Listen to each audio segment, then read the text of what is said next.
guys know who CallMeCarson is? He kind of blew up in like 2016 doing Discord and Reddit videos. I don't know. It was not my thing at all. Then he got canceled for, I don't remember, probably calling someone he shouldn't have or being called. Little joke. But freaking What Happened to CallMeCarson by Spinling is a video that came out 12 days ago. It's doing pretty good. Let's freaking get the full story from Spinling, from the horse's mouth. I assume this video is made by a horse, but no promises.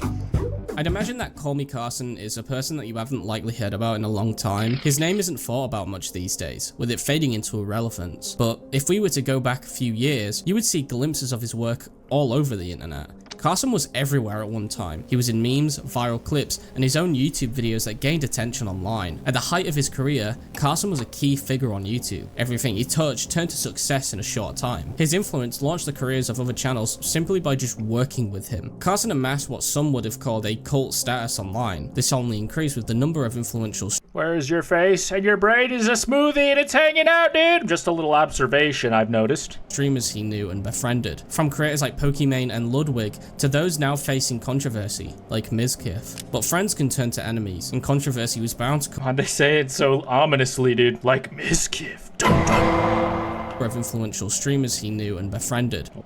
It's gonna be worth it. From creators like Pokimane and Ludwig to those now facing controversy, like Mizkif. But friends can turn to enemies, and controversy was bound to come into Carson's way. The online community still hasn't fully exonerated him. Some people he once called friends continue to lie about him. Carson's community, which he created, left and cast him away, leaving him to be a YouTube has-been. The dude looks me in the eyes and tells me that his problem with me the entire time was because, and I quote, he hates me because I'm a Chad. No one will ever truly know, but what happened to CallMeCarson? Hey guys, it's been a while. This isn't going to be your average YouTuber apology video. I'm not seeking forgiveness, nor am I looking to make excuses. I'm sure some of you are expecting some long drawn-out video explaining my truth of the situation, but I have no intentions of doing that.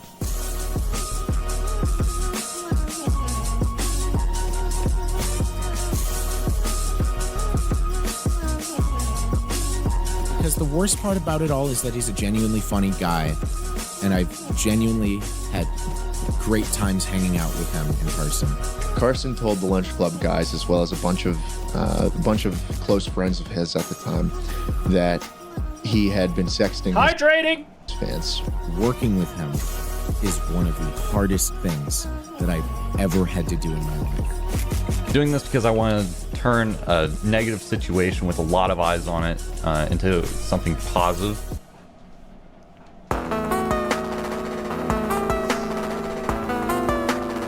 Like most kids messing around online, Carson jumped from one type of content to another, constantly switching up what he was making. One day it was gaming videos, the next it was meme compilations, then MLG edits, and even an SMP trailer at one point. But Jack of all trades, what couldn't he do? Minecraft. No matter what phase he was in, the game was always in the mix, always in the background or foreground of his channel. In 2013, Carson officially launched what would become his main channel, CallMeCarson, and uploaded his very first video, a short little beta Minecraft clip called Crazy Torch.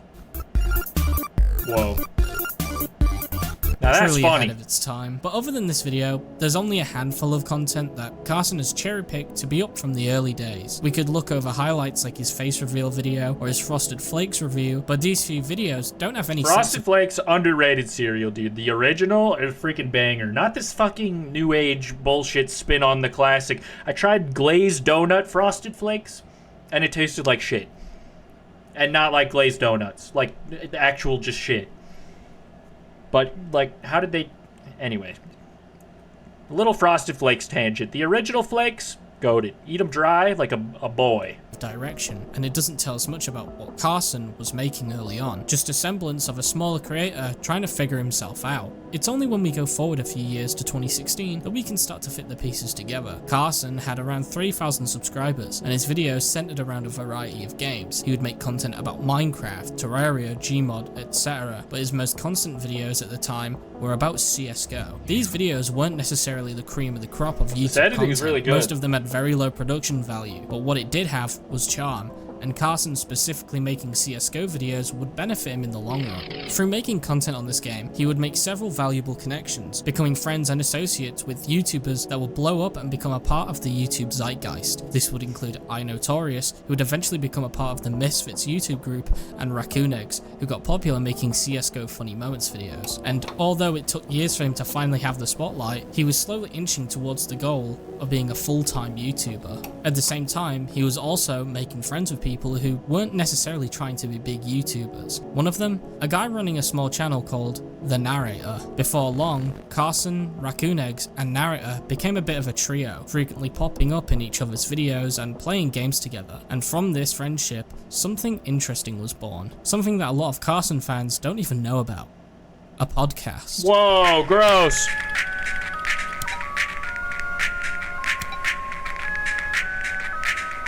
I try not to cast pods on other people just because who am I to cast such things, but, you know, nobody's perfect.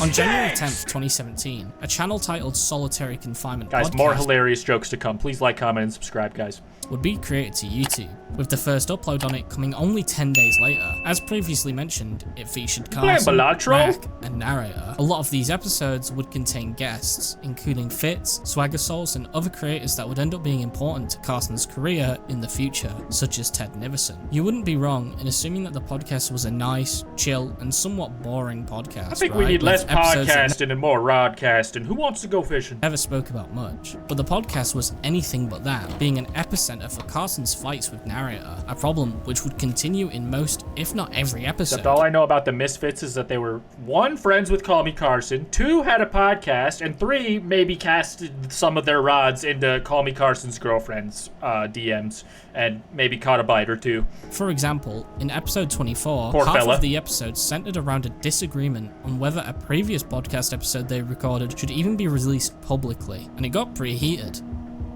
Preheated? Okay, everybody, thanks for listening. I'm done. No. I was seeing how far I could push you. Take a step back, done. all right? No. He's done. You might have stopped the recording. I don't know if you did. I'm really scared. Can we stream it? No. That is scary. Go back. What were you saying before? I'm serious. I'm gonna listen. Go ahead. Insert you coughing. Haha, I'm clearing my throat. Lol. Oh, narrator, you were talking? Oh, I was ignoring you. Haha, let's talk over narrator. Guys, the podcast is over. was- We don't have to fight anymore. Well- Fuck him. Look, the meme. Haha. No, because at that point it's just polishing a turd, and I don't want to do it if I'm the one that has to fucking polish it. What I don't know who this narrator guy is, but the fact that he doesn't have a name is very fitting in my brain to not knowing him. That's why I was saying send me the audio. You stupid fuck. If I can't polish a turd, That's what why makes I've you think messaged you're you gonna on polish a at turd? least 3. That's why I've If I messaged you can't on at fucking least do it, then how 3 are you different gonna do it? platforms saying send.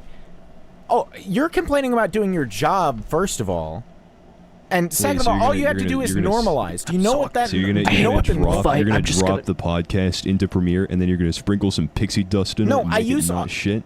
No, Yeah. I use Audacity because Not gonna I work. actually work with audio, unlike you, where you drop it into Premiere and lazily put Yeah, them we're together. not talking about the audio levels right now. We're talking about the That's fact that the literally Talking the about only you thing that we have being to a talk piece of about. shit, You were man. complaining about my audio levels. Sorry. What do you do? No, You the go into podcast Audacity and is fix ass. them. I just they explained. We were The all in a bad audacity of this frame guy. mind. To be completely fair with you, narrator, the podcast was not the best that we've ever recorded. Thank you. The entire Thank time. you. That's why I agreed with putting it on SoundCloud. Narrator was portrayed and shown to be What? someone who couldn't shut Okay. up, leaving some episodes to be cut short. As Dude, a that result, was kind of tense. You could cut the tension in there with the knife. It was so tense. I don't know why that's a phrase. Don't cut things with knives just because you can. That's murderous. the narrator was I think that probably first video we watched really fucked me up. seen really negatively by the audience, right? This would go on to create a problem with the podcast as a whole, and on June 13th, 2018, the final episode of the podcast would be uploaded, featuring Ted Nivison, or Jebediah as he was known at the time, and the channel would go dark from there. Seemingly What? without any word from the host. Jebediah? Can you say that again? 18, the final episode of the podcast would be uploaded, featuring Ted Nivison, or Jebediah as he was known at the time, Jebediah? I knew there was a reason I didn't like that guy. and the channel would go dark from there, seemingly without any word from the host as to why it ended. There would sometimes be tension in the group, particularly in the previously mentioned podcast episode, Arguments, but it wasn't enough for anyone to figure out what Until the narrator's name is verified, his name could be Doyle. Hell yeah, classic placeholder. happened in the time. That's my name when I For the forget. next 3 years, it would be left up to public interpretation. Carson and Raccoon Eggs would move on with their careers, while narrator faded from the public Oh eye. yeah, I guess I don't know who the Raccoon Eggs guy is either, but Eventually shouts being out, forgotten I about guess. entirely.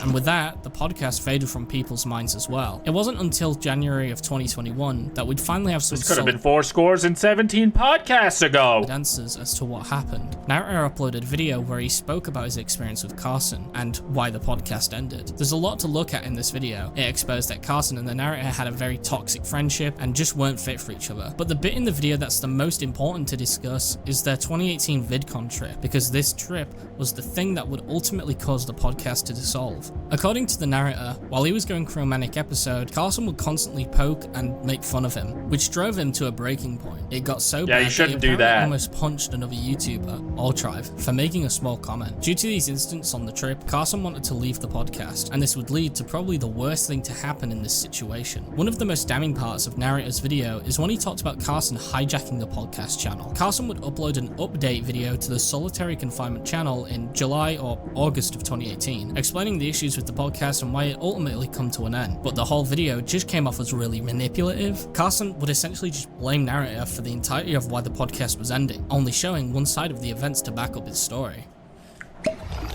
Minion hat! Hydrate or dihydrate, baby! As of right Loomis the cat! He's on the bed. now, the solitary confinement group is officially split up. It sounds like Carson had most of the clout in the group and then took it upon himself to, like, maybe reuse the channel after the podcast dissolved. That's what it sounds like. I'll keep watching, though. But I feel like I can't really blame a guy for taking the channel if it was mostly his podcast, but I guess I don't really know the show very Now, well. I know a lot of you What up, are going to Goober? be confused and want to know what's happening, so I brought a whiteboard. Let's The do it first again! thing you guys need to know is Hell it's yeah. completely my fault. Do not blame anyone but me for the podcast ending. I personally took issue with some narrators' actions, and that led to a waterfall of events to where we are now.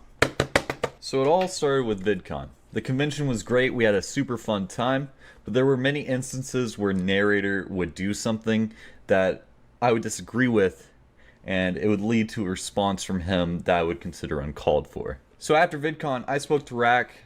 I went up to him like this, and I said, Rack, I could see someone who calls themselves the narrator being a bit pretentious and hard to deal with. I don't really want to do the podcast with narrator anymore. I'm gonna leave. Woo, there I go. That's an arrow. And then Rack was like, well, if you're going, I might as well go myself. So, there he goes. Afterwards, I get back from my trip and I plan to announce Spit Take in the coming weeks. And I let the people in my stream know what's going on, so they had a little insider info. Ciao. About 2 days in, after I got back from my Ka-chow! trip, narrator tweeted on his personal Twitter account about how Rack and I had not kept him in the loop. Now, personally, I don't think there was anything to keep him in the loop on. All we had decided on was a name. But these tweets led to many fans saying that Rack and I were acting like children. I haven't personally spoken to narrator since then. I'm sure he's going to watch this video. I tried hearing him out, but he didn't really send any more messages to me. So I just kind of assume we're not on speaking terms anymore. A few days later, Rack came to me and said, I'm not sure I want to do Spit Take anymore. It feels unfair For to... context, this is all like some falling out with a friend group that I never even knew about. This is not what got him canceled or anything later on. narrator, which I completely understood. Instead, he's going to be doing a podcast with JC called Homie Talk, which I'm very excited for. I think it'll be a great podcast. I'm in full support of it, and you guys should be too. And that brings us up to the present pretty much. With fans in disarray, everyone's confused on what's happening, and I'm here to crush people's dreams. As of right now, like I said, the solitary confinement My group is officially dreams! split up. And like I said before, if there's anyone to blame, it's me. If I had not chosen to express my issues with narrator, then the podcast would still be together. Now, I personally think narrator's a terrible person, but that should not in any way affect how you see him. Please continue to support him and don't let any petty behind-the-scenes problems affect how you see us. This stuff No, I don't happens think to I will. everyone. It just so happens that this is a very public But forum. I'm a sheep, Although there's a and he lot- disrespected my goat, so I think I will hate him. Or context we don't know about, Carson undoubtedly made a bad move here, hijacking a podcast channel and uploading a video without asking the other two members and bashing one of them for almost the entirety of it isn't how you should handle things like this. It should have been more amicable, instead of pointing at one person. It didn't really matter how Carson handled this at the time, however. This situation didn't really go public at the time, and Carson would go on to become one of the most popular content creators shortly after this. But I'm getting ahead of myself here. Let's talk about the series that would define his channel, recording the internet. I'm assuming that's the Reddit and Discord content that I mentioned earlier. Yeah, that seems pretty epic. Think like PewDiePie meme review type shit. Skip ahead until after that. What's SMP Live? That might be important. He was a popular YouTuber with a rapidly growing audience and finally got his dream job to work out for him. For a lot of YouTubers, this is as far as they would go, as they would fade into irrelevance within a couple of years. But little did he know that this was just the beginning. No, kidding. This chicken's. Oh, is that Dreams Minecraft server? Or Minecraft whatever? Or is that just what any Minecraft server is called? I don't fucking know. I'm 40! I'm 40! Mid to late 2010s, Whoops.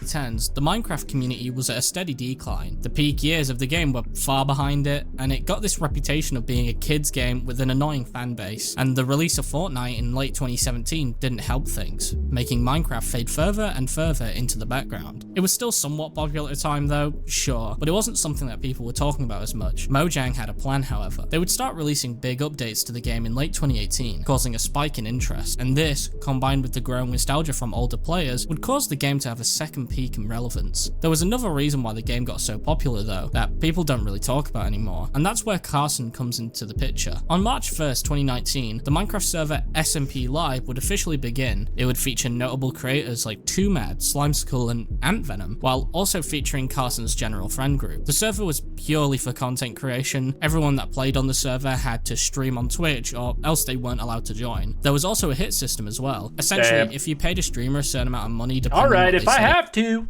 Now let me in.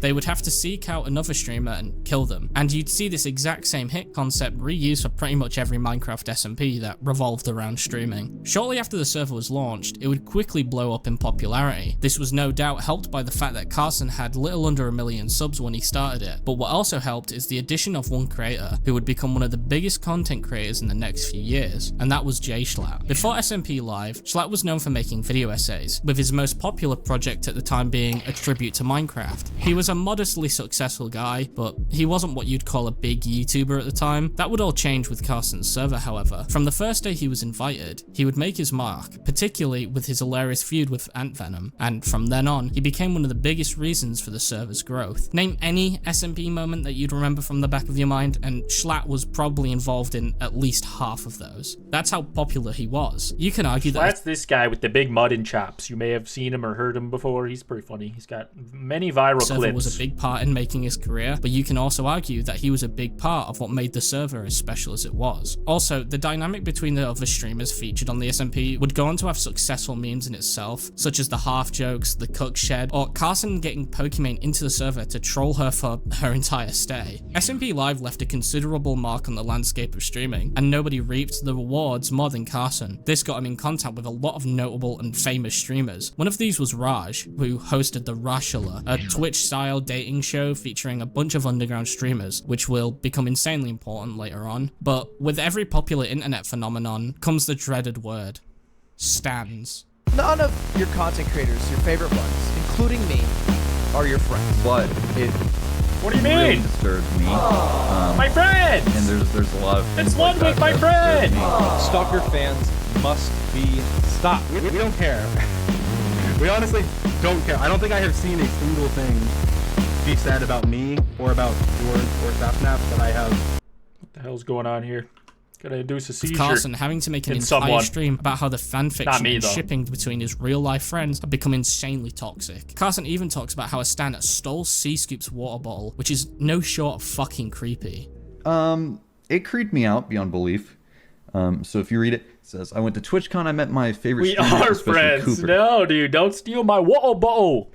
I may have taken a I need plastic that. water bottle that was Cooper's. And I It still is have it rather to this large, day. though. I see why you want it. Which is really fucking weird, and I think to a lot of people that's completely understandable. It's important to note that at this time, Twitch streaming was becoming insanely massive, and people like Carson were seeking such a benefit from it that it essentially turned his fans into somewhat of a cult. However, this would deter the other streamers and members from continuing to stream on the SMP, and as soon as Carson made a comment about it, it was seemingly left alone. But it wasn't just the stan culture that was ruining SMP Live. A number of internal issues had been plaguing the server's members, which really seemed to distract from the content and the fun of what people were trying to have on the server. This drama was mostly handled privately with the largest people on the server, but from time to time, the public would have glimpses into the chaos behind the scenes. The most notable of these was Arliss Finch. Arliss was a channel that came into the SMP mainly due to his friendship with Schlatt. He was mostly known for doing trolls and operating in random server shenanigans, but would promptly be banned over serious actions, one of which being grooming. And after this, Arliss would only be remembered as the guy who was at the beginning of Schlatt's A Tribute to Minecraft video. I'd recommend watching this video on everything Arliss did if you want an in-depth breakdown on everything. It's pretty solid and talks about it better than I probably would, but nevertheless, Arliss would be kicked from SMP Live and has seemingly vanished online. SMP Live would officially conclude on January 1st, 2020. Everyone that was on the server had moved on with their careers, with some even moving into a different server, SMP Earth, which was co-created by Chipple Dipple, Will Basur, and Josh A20. Carson himself also seemingly moved on, as he would continue to make his main channel videos and stream on Twitch, but this wouldn't last very long, especially as a private situation would start to spiral out of control and was pushed into the public eye. SMP Live was regarded as one of the most popular SMPs to come out of YouTube.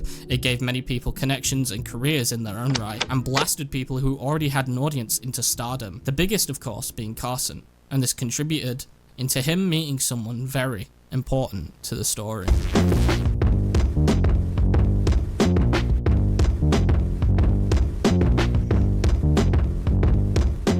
After the breakup of the Solitary Confinement podcast in 2018, Carson was looking to make a brand. What was his girlfriend's name? Was it Caterino? Am I remembering that correctly? I don't know that much about these people, but maybe I know more than I think. Maybe it's repressed. Maybe the Lunch Club was my favorite channel, dude. It's all coming back. Brain blast. I don't remember when the last time I ate lunch was. It's dinner or breakfast or nothing. He wanted to do something similar with just him and raccoon eggs, but that fell through due to mixed opinions about the situation with narrator. So Carson had a new idea, Unzipped. This group would consist of Carson himself, Josh, Altrive, and Max, or River. This iteration was short-lived, however. Carson had bigger ideas for what he could do. See what I mean, with the dude? These project. fucking YouTuber podcasts are a dime a dozen. Always have been.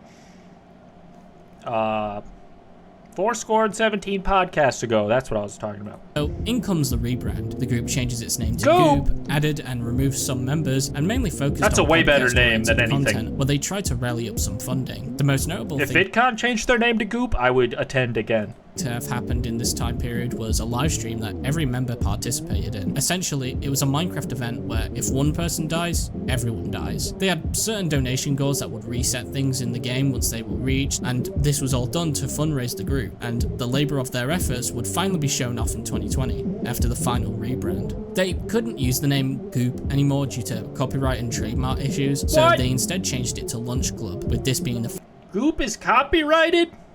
How can you copyright something that is so core to our being as people? We're all goop inside.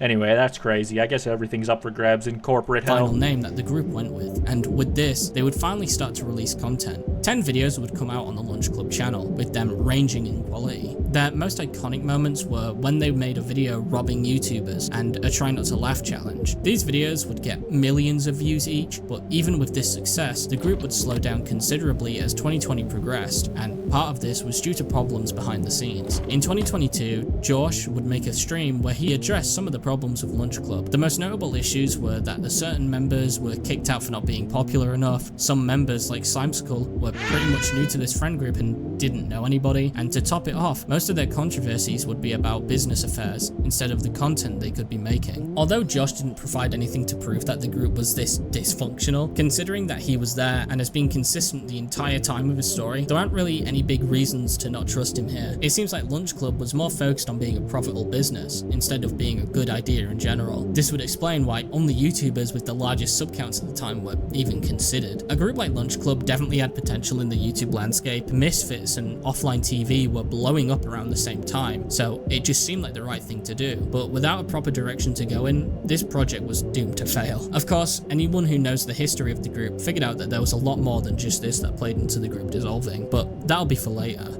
For now, we need to talk about someone that Carson met who is very important to the story. It is Caterino. I'm not totally unked out.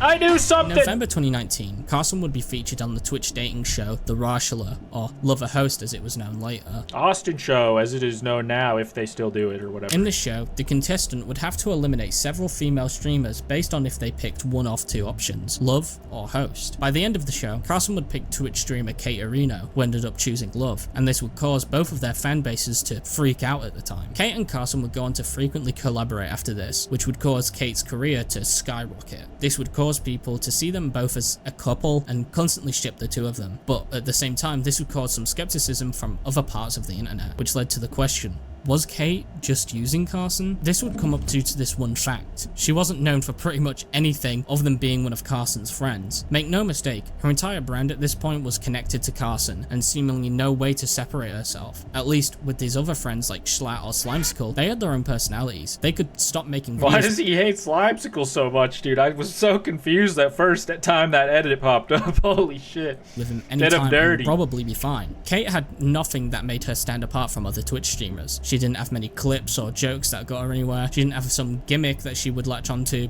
Nothing. Even if she wasn't actually using him, she wasn't making a very smart move for her career's sake. If Carson stopped talking about her, his fan base would completely move on and not stick around. She was so careless with how she was handling things that she apparently didn't have a backup plan if streaming failed for her. Hey man, is it so unbelievable that she just wanted to holler at your boy? Is it so unbelievable? Really should have been trying to make her own lane in terms of content, and she would learn this the hard way as time went on. On March 12, 2020, Carson released a statement on his YouTube community tab and Twitter stating that he was taking an indefinite break due to mental health issues. Due to his good reputation at the time, this statement was viewed with unanimous love and support, with every content creator under the sun wishing him well. Nobody knew the exact reason why he was taking a break at the time, but some clues that seemingly filled in the blanks started to surface. Some audience— I believe Caterino cheated on him with a YouTuber named Fitz and potentially like a bunch of other YouTubers as well. I'm just gonna skip this part because I don't care. Alright, I think this is where he actually got like cancelled by the Twitter public. users found what they thought was a mugshot of Carson and started to claim that he had committed a felony and was going to jail. This would spread like wildfire, with Carson's name trending on Twitter, and these users even claiming that it was his close friend and YouTuber Noah Hugbox who was going to expose him. Noah would seemingly deny these rumors with a tweet that reads, "Why are people straight making shit up right now?" which seemed to calm the drama for a small period. It's also important to note that this supposed mugshot photo comes from an Instagram post that Carson made in 2019, which was likely for a passport or ID. So this idea that he was arrested for some crime seemed pretty flimsy at best. At this point, the general public weren't convinced that Carson was involved in anything scandalous. It seemed like some rumor that got too much attention, and Twitter stands exaggerating things like they always do. But on January 4th, this would all change, and Carson's reputation would be permanently affected for the rest of his time as a content creator. It would start with this tweet from Keemstar, which alleged that Carson had been sexting underage fans. People would reply to him saying that this wasn't a good way to handle things, as Keem should have just reached out to Carson before putting the story out, but everyone slowly started to realize how serious these allegations could be as the day progressed. Keemstar later released an interview with Noah Hugbox and Travis about these allegations. The interview has been criticized multiple different times, with the most notable target being Keemstar, but in reality, Keem did a fine job and asked questions the way he needed to. The actual problem, which the audience seemed to overlook, is a lack of valuable information. Hugbox and Travis apparently didn't even know the ages of the underage girls Carson was talking to. They also didn't know if he stopped or how long ago he spoke to them. These discrepancies would later be disputed by Noah himself on Twitter, with him stating that Carson had changed his story multiple times about what happened, which is why he didn't release any hard details. But even if that's true, that doesn't excuse making this information public. Even if you look at this from Noah's perspective, the way he handled things would allow Carson to completely change the narrative in his favor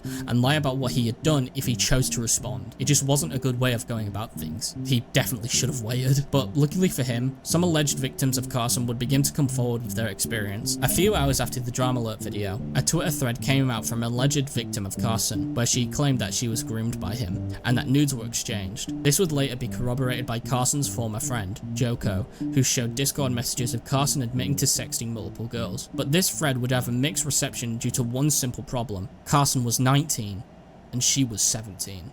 In the messages that Joko showed off in his video, he was clearly I think the age difference being so minimal in number of years between the two is why people were sort of like on the fence about canceling him, I guess. I don't know if this was the last instance of something like this ever happened. I don't really keep up with CallMeCarson, if you can't tell, but freaking here we are. Remorseful and ashamed for what he had done. He even claimed to have apologized to the victims privately, so this split public opinion. There was a side that thought Carson was some horrible monster who couldn't be redeemed, and there was a side that thought 17 and 19 was not a big deal, and he shouldn't have gotten flack for this. And I agree with the latter. I mean, there is something to say about sexting your fans as well, regardless of age.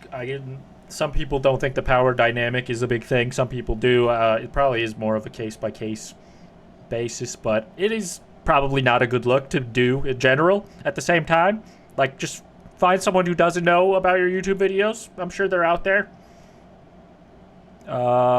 Just my thoughts. While you can absolutely criticize Carson for the nudes thing, messaging a 17-year-old while you're 19 isn't an issue at all. A second allegation him sticking his finger up like that while he declares it so makes me more inclined to believe the guy with his brain hanging out. Messaging a 17-year-old while you're 19 isn't an issue at all. A second allegation would later surface, where the victim was 17 and Carson was 20. This one wasn't taken as seriously at the time, since the only screenshots of their conversations were Snapchat messages that could have been faked. But the person who made these allegations himself had connections to several YouTubers who were close to Carson at the time. She also included an image of Carson reposting an Instagram post about her. So in retrospect, this gives the allegation a lot more credibility than it was originally for. But it's still never been 100% confirmed. Again, not a big deal. After these situations came to light, everyone from Carson's former friend group, Lunch Club, released statements condemning his behavior. We won't be going too deep into every fucking statement, as some of them aren't really noteworthy, but there are two responses that I wanted to highlight, which came from Jay Schlatt and SlimeSkill. Starting off with Schlatt, he released a video called Carson on his side channel, The Weekly Slap.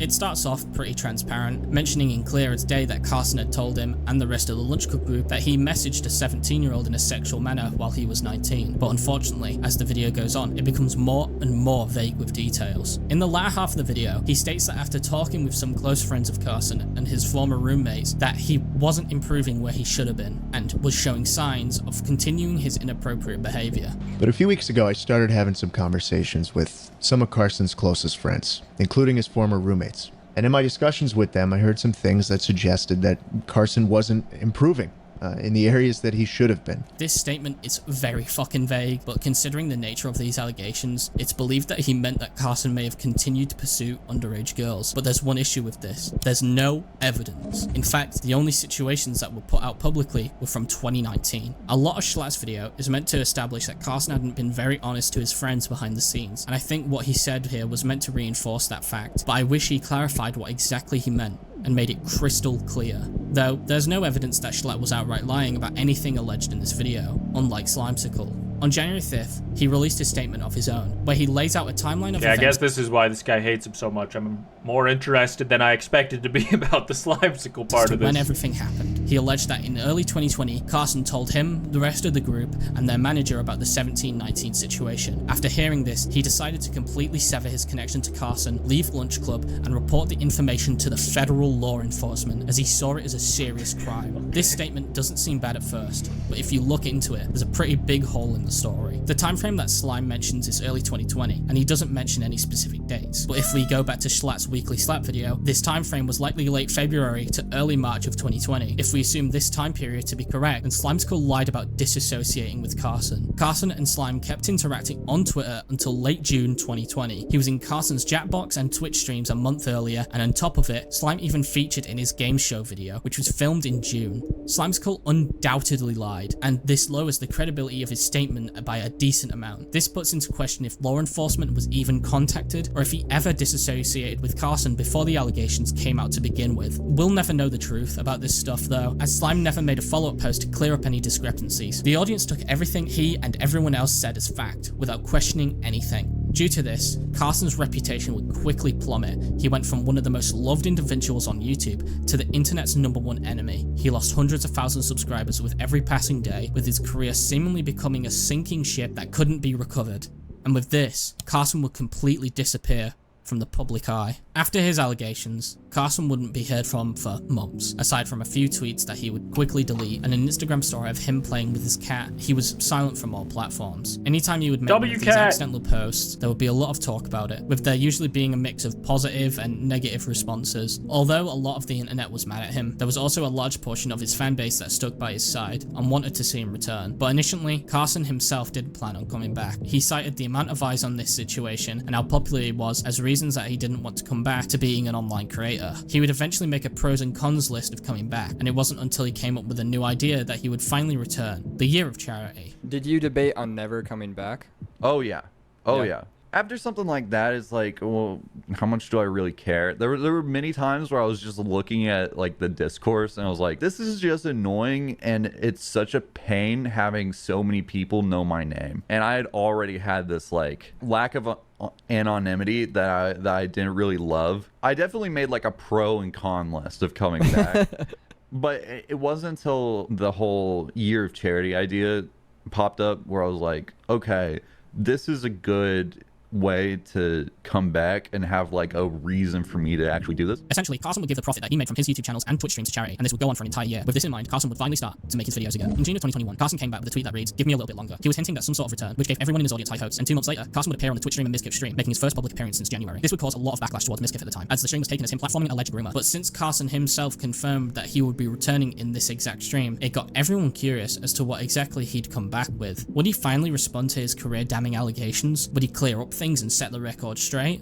Well, no, not exactly. In late August, he released a video moving forward. His strategy with his response was to completely move past his situation and change it into something a bit more positive. He didn't address a single thing of what he'd been accused of, and instead decided to make his year of charity idea public, with it starting in September. This video had very mixed reception at the time. Carson's fan base reacted very positively and didn't make any issues with it, but commentary channels were very confused by his approach and why he would decide to just leave these very serious allegations completely unanswered.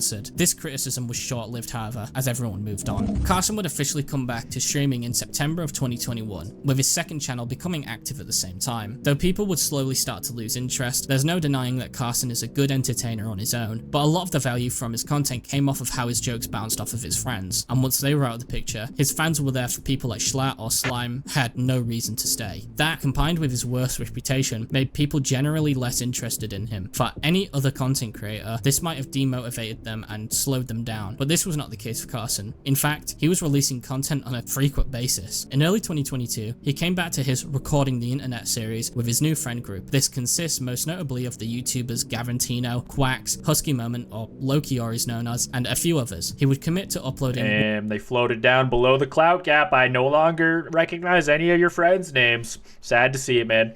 Obviously, that is what matters most in life, is having clouded people around you and hoping that some of that will rub off on you. But I'm freaking, I guess I'm glad that CallMeCarson came back. I don't know. I mean, I never really watched his video, so it's weird to comment on it necessarily, but I mean, this was informative. Shout out freaking Spinling, dude. Link this full video in the description. You guys ever a CallMeCarson fan? Or Slimesicle or Jay Schlatt or any of these Minecraft guys from the 2016 era?